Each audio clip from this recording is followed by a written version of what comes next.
Mais en ce qui concerne le dadaïsme, on a dit que votre conception était fondamentalement spiritualiste.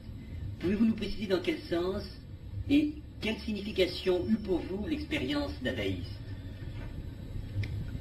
Alors, le terme spiritualisme, c'est un peu fade et vague. Le fait, c'est que, avant tout, je ne suis pas parti avec de l'art et de la littérature.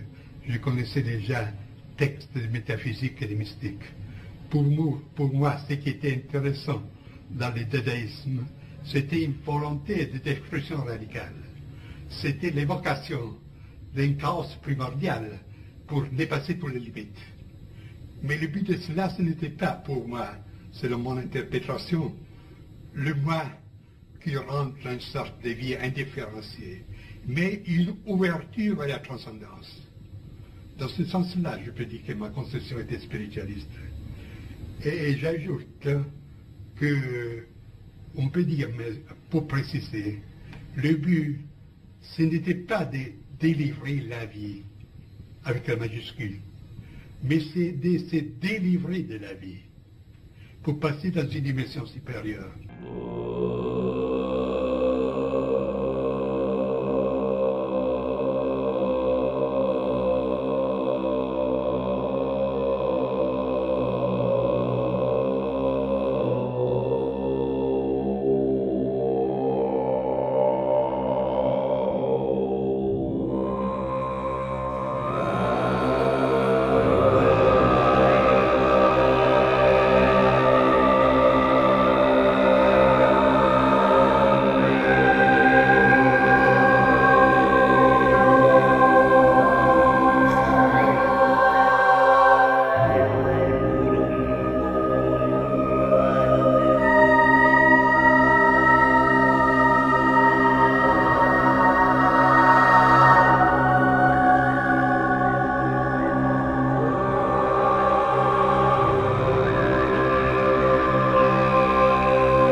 justement, avec le recul du temps, que pensez-vous de votre expérience dadaïste, du dadaïsme et du regain d'intérêt de main milieu actuel pour ce mouvement?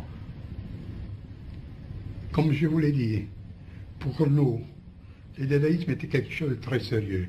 Il n'avait pas une signification en tant qu'art.